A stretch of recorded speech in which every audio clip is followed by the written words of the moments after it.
João Maria Machado de Assis nasceu no Rio de Janeiro, no Morro do Livramento, em 21 de 6 de 1889. Foi um escritor brasileiro, poeta, jornalista, entre outros.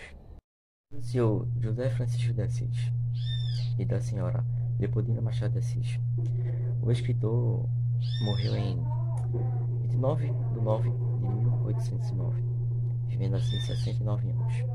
Como algumas obras citadas agora, Dom Casmurro, Memórias Póstumas de Brás Cubas, Helena, A Mãe Lua e etc. Memórias Póstumas de Brás Cubas, Machado de Assis, em 1881, com 160 capítulos. Editora Tipografia Nacional, clássico literário. Ao verme que primeiro roeu as frias carnes do meu cadáver, dedico como saudosa lembrança essas memórias póstumas. Bom dia, meu nome é Miguel e hoje vou falar sobre fatos iniciais e suspense do livro Memórias Póstumas de Brás Cubas. Fatos iniciais. O narrador e protagonista, que também se auto-intitula Defunto Autor, conta a história de um homem que, depois da sua morte, resolve descrever suas histórias. Momento de suspense. Quando Lobo Neves recebe uma carta denunciando a traição da sua esposa Vigília com Brás Cubas. Bom dia, meu nome é José Alfredo. Eu vou falar um pouco sobre a complicação do livro. A complicação, ela praticamente consiste numa casa para a Dona Plácida para se encontrar e tentar disfarçar a traição, mas isso ainda chama atenção, até que enviam uma carta ao Lobo Neves falando sobre essa possível traição. Isso ainda faz com que Lobo Neves comece a suspeitar e vá para a casa. Olá gente, meu nome é Anderson Christian e vou falar sobre o conflito, o clímax e o desfecho do livro Memórias Póstumas de Brás Cubas. E o conflito é o atrito dele com a irmã e com o cunhado pela herança do pai e também o término com a Marcela. E o clímax é quando Lobo Neves vai à casa em que Brás Cubas e Vigília estavam, quase descobrindo a traição da sua esposa. E o desfecho, ele morre sem fazer nada de importante e memorável, não deixa filhos, não conclui o emblasto. Bom dia, me chamo Júlio César e vou falar sobre algumas figuras de linguagem do livro Memórias Póstumas de Brás Cubas. No capítulo 7 temos uma prosopopeia que fala: chama-me mãe natureza, ou Pandora, sou tua mãe, sou tua inimiga. No capítulo 15 temos uma sinestesia que diz: primeira comoção da minha juventude, que doce que me foste. No mesmo capítulo 15 temos uma alusão que fala: teve duas fases, nossa paixão ou qualquer outro nome, que eu de nomes não curo. Teve a fase consular e a fase imperial. No capítulo 16 temos uma antíntese que diz: não morria, vivia.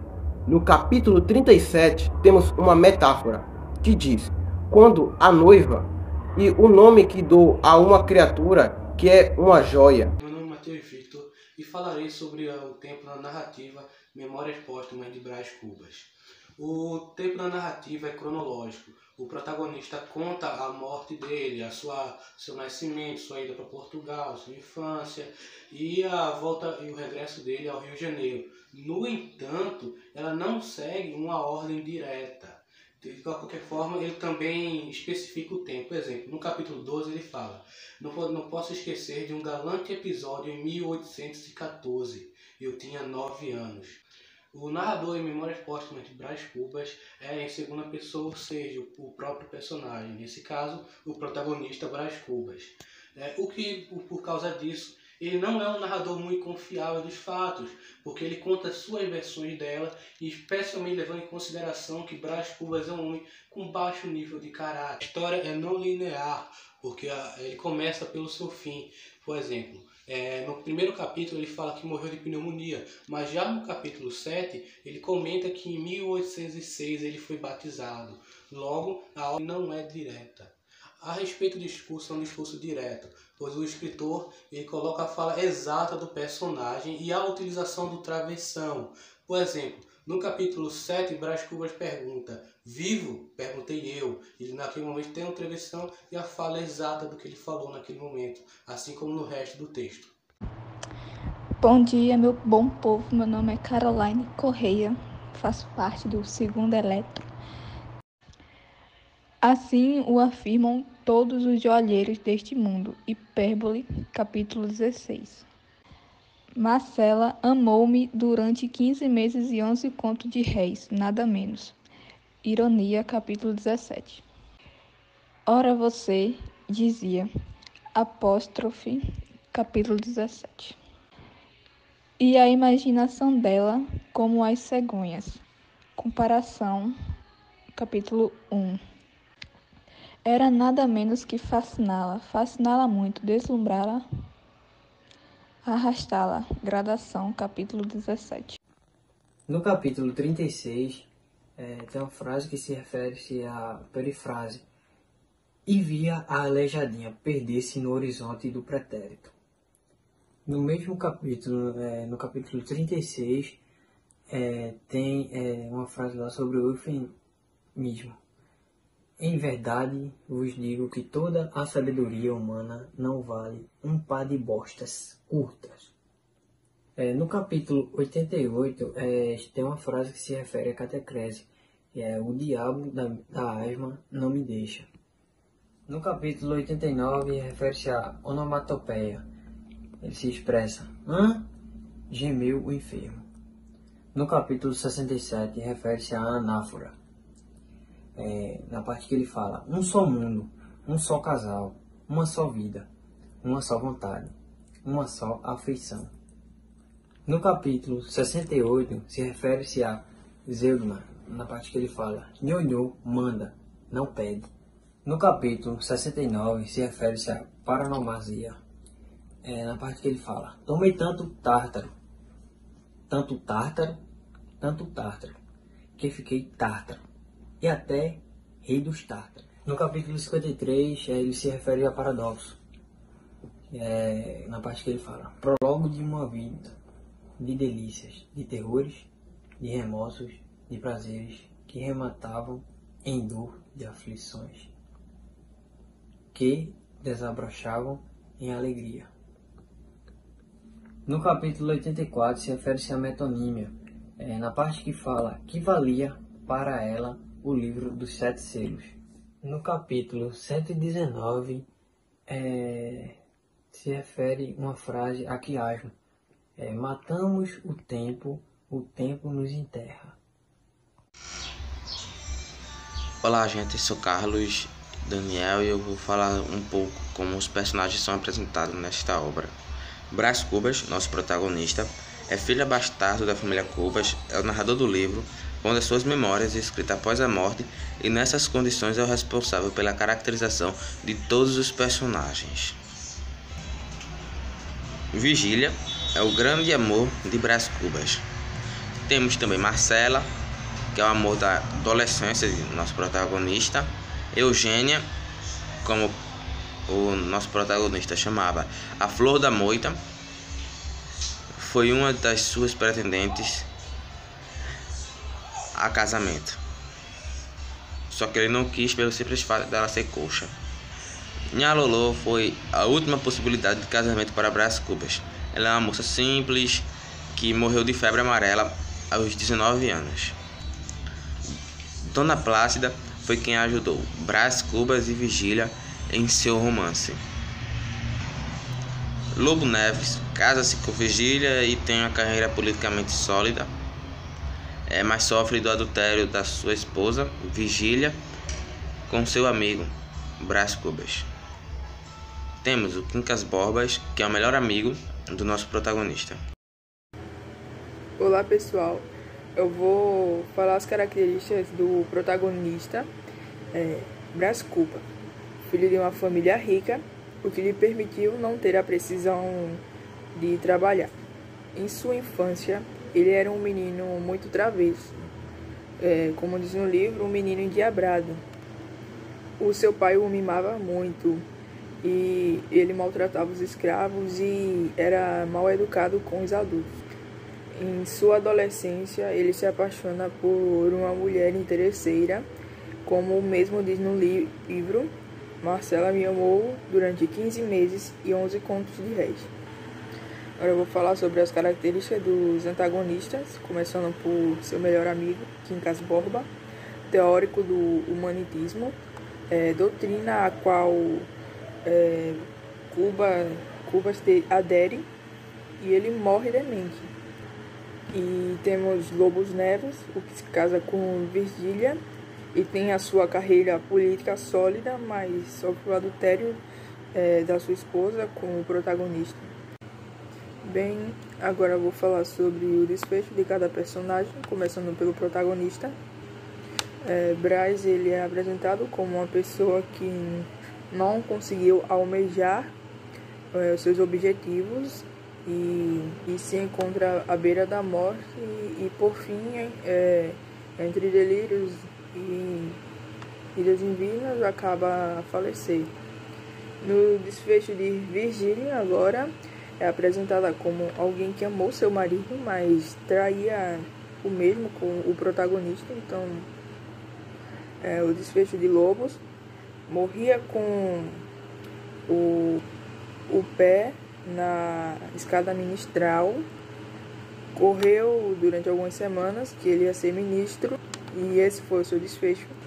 O desfecho de Quincas, ele continuou sendo amigo de Braz e continuou sendo humanista, defendendo a teoria humanista. Eugênia, o seu desfecho foi basicamente continuar coxa, triste do que antes. A filha de Dona Eusébia e do Vilaça, tão coxa como deixará, e assim ainda mais triste. Já o desfecho de Marcela, o grande amor de Braz, foi a morte. Como o próprio Braz descreve, ela onde via expirar meia-noite depois, feia, magra, decreta. Bom, e esse foi os desfechos dos personagens. Bom dia, eu sou Tarcísio Maurício e eu vou falar sobre as funções da linguagem presentes no livro Memórias Póstumas de Brás Cubas, de Machado de Assis. Função denotativa, capítulo 1. Tinha 64 anos, rígido e próspero. Possuía cerca de 300 contos e foi acompanhado ao cemitério por uns amigos. Função fática, capítulo 7. Entendeste-me? Função metalinguística, capítulo 132.